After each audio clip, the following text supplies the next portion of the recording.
আসসালামু আলাইকুম এভরিওয়ান। সবাই কেমন আছেন? আশা করি সবাই ভালো আছেন। আমিও ভালো আছি। আজকের গল্পটা একটা জীবন নিয়ে। জীবনটাকে যদি ছোট্ট করে বর্ণনা করতে যাই, তবে এক কথায় আমি পুরোপুরি ব্যর্থ। ছোট থেকেই কর্মের পেছনে ছোটা একটা ছেলে যখন বারবার ব্যর্থ হয়ে প্রাপ্ত বয়সে এসে টাকা নামক কিছু কাগজের পেছনে ছুটে বেরিয়ে ব্যর্থ হয়, তখন পৃথিবীর বুকে নিজেকে বড্ড বেমানান লাগে। চারিপাশ কুয়াশার মতো লাগে অন্ধকার।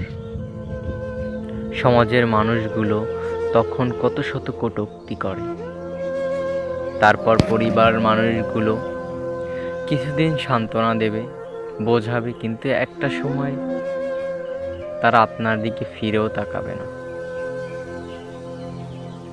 তীব্রভাবে আঙ্গুল তুলবে। মানুষটা আবার ব্যর্থ হয়ে নিজেকে বোঝাবে। প্রতিটা মানুষের একটা শান্তির জায়গা, একটা প্রিয় মানুষ যে বিগত দিনে আপনার পাশে ছিল। আপনার ব্যর্থতায়, আপনার সুখে দুঃখে একটা সময় আপনার ব্যর্থতায় সেই মানুষটাও ভুল বুঝে বা সমাজের দায়ে আপনার হাতটা ছেড়ে দিবে।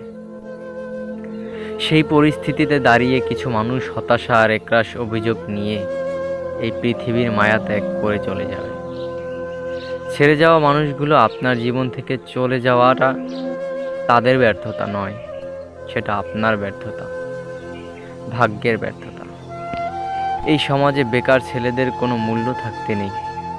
তাদের কথা বলার অধিকার নেই। তাদের কখনো জন্ম পরিচয়ের প্রয়োজন পড়ে না, কারণ তারা ব্যর্থ, তারা বোঝা, তারা বেকার।